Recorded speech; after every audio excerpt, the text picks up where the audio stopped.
This is a very staggering statistic. The CPSC said in the last 5 years there's been 11 recalls, and that's for 7 million cribs. So 7 million cribs have been recalled in the last 5 years. That's unheard of. There's only 4 million babies born in a year on average. So even if every single baby bought a new crib, which they don't, you only sell about 2 million cribs, 1.5 to 2, because they're passed down and used again. That's almost every crib that's been produced has been recalled. Thank God we haven't had one, but lots of people have. Here's another horrible statistic. The CPSC announced that 32 deaths have been involved in the last 5 years, and it's primarily due to drop side gates.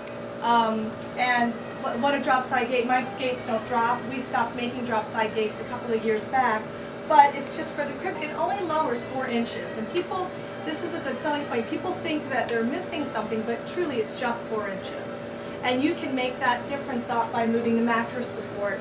The mattress support raises, ours do in 3 different places.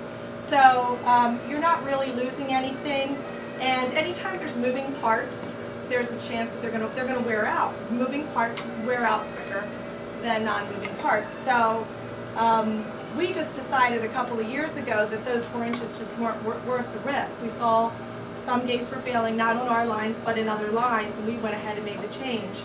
Yesterday, we were at a meeting in New Jersey for the JPMA, and the JPMA is the Juvenile Products Manufacturing Association, and that's where, I don't know if you're a member, but anybody, a lot of people that manufacture for kids are a part of this organization, and they headed up a conversation yesterday about the changes.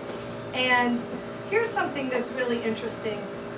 Until 2009, actually February 10th, there was no law that said you had to get your cribs tested. Wow. People thought that all cribs had been tested and were safe, but really there was no federal law. You didn't have to do it. Now the U.S. Consumer Safety Commission did put out guidelines and recommended, you know, this is how a crib should be designed. Your picket shouldn't be more than 2 1/4 inches wide. You shouldn't have any gaps. You shouldn't have any, there's nothing a child can catch on. If you're going to do a poster, it has to be over a certain height so that there can't be a strangulation or any of that stuff. But they didn't regulate it. So there are and were cribs on the market that had never been tested. In February 9th, 2009, they made it, February 10th, they made it a ruling that you have to have all your cribs tested. But if you got a crib manufactured before then, there was no guarantee. Now, we've always tested our cribs, and I think that it's not a coincidence that we haven't had a recall. But yeah, that is shocking, and when I tell that to people, they're really surprised. Everyone assumes that if it's on the market, it's safe, and that's really, up until recently, not necessarily the case. So, you know, your baby, when it's a newborn, sleeps approximately 20 hours in those first 2 months a day. And you think about, the crib is where it's going to spend most of its time unattended. So you really need that crib to be safe. And what you can do as a consumer, there are a few things. Number one, I know this sounds self-serving, and it is, but I always recommend never ever using a used crib. You just don't know the history of that piece. You don't know if the integrity's been compromised, if it's been assembled and disassembled. You don't know if it has the original hardware. If it doesn't, you can use the wrong size screw and split all this wood. You wouldn't even know it, but if your baby gets up and starts really going to town, and kids are stronger than you think, they're left alone and they can get up to all kinds of craziness. It could split, and then that would cause a trapping hazard. And that's how most of the babies were killed, is when the gate detached from the main thing, it would cause a triangular opening. They'd get their heads in, they couldn't get their heads out, and that would be that. So, you know, I'm always surprised when people call me up and say, I've got a Bratticor crib, it's from 1998, and I'd like new hardware. And I'll be like, well, we can absolutely send you new hardware, but that's a really old crib. Oh, but it's, you know, it was my sister's and she took great care of it, and I know all of the history, but I don't care if she did everything perfectly. A crib that old, especially if it's wood. Now, the metal is not subject to the same deterioration as wood, but wood is an organic product. And it will expand and retract with the moisture in the air, and that breaks down the wood. Although these are recessed joints, but they're also glued. over time, the glue can become brittle, it can break down.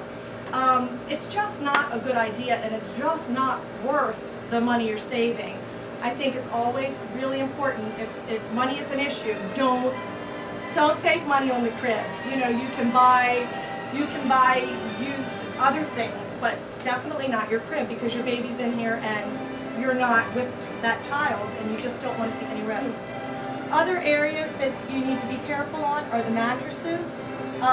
There's a standard crib dimension that is regulated by the U.S. Consumer Safety Commission, and the mattresses are made to fit that, but there's a little bit of play in all mattresses and cribs. For example, if you look at the picket density on the iron versus the wood, they're not exactly the same, so the same mattress is going to fit exactly the same. So the rule of thumb is, if you can put really, really easily, see, I'm not, this isn't easy, I'm touchy. If you can put your fingers between the mattress and the pickets and there's space, you're not touching, then it's too wide, you need a different mattress. And the best way to be sure is just call up the manufacturer of the crib and say, what mattress do you recommend for your designs? All the information is on the U.S. Consumer Safety Commission at cpsc.gov's website. Just be very, very vigilant about the cribs you buy. Make sure that you know they're safe.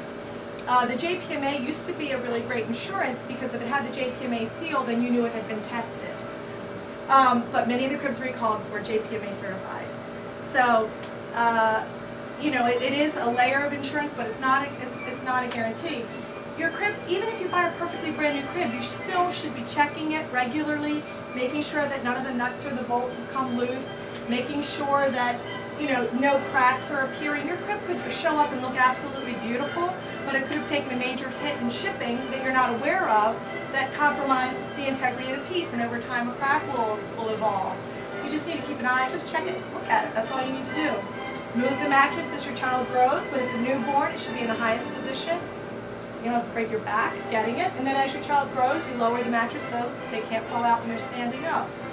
And then the last thing I really wanted to touch on are the paints, because one of the new regulations involves testing of the paint. Again, until very recently, there were no tests required for the paint at all, not even under the U.S. Consumer Safety Commission guidelines. So now they test mainly for two things, lead and phthalates. So, and the lead levels kept dropping. The lead levels that were acceptable 3 years ago are no longer acceptable. Now, so in theory, the crib that we produced 3 years ago, if it were to be tested by today's standards, would no longer be safe. So we've dropped the lead levels. Every crib company should be able to produce for you, and we're going to make it available on our website, all the test results for every production. If you'll look at the production line, you should have test results available. It's a really, really important factor, and the more you know, the safer you can be for you and your baby.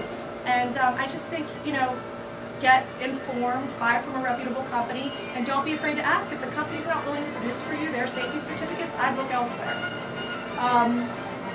You know, that's really all I have to say. Anybody have any questions on the subject? Or? Where are your cribs manufactured? My wood cribs are manufactured in Vietnam, and my iron's done in China. Done in China, yep. So these are treated also without lead?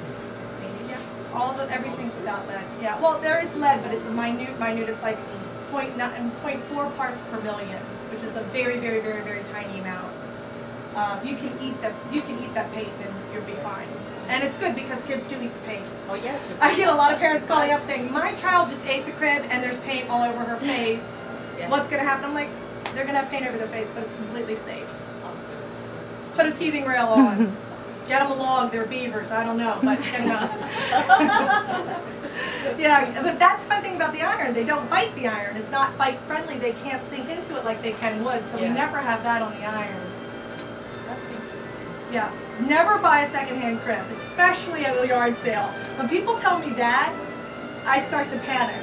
It's like, you have no idea what's happened to that crib. Megan used to work in a daycare center, and she said that they would actually shake the cribs to put the babies to sleep. My head spun around.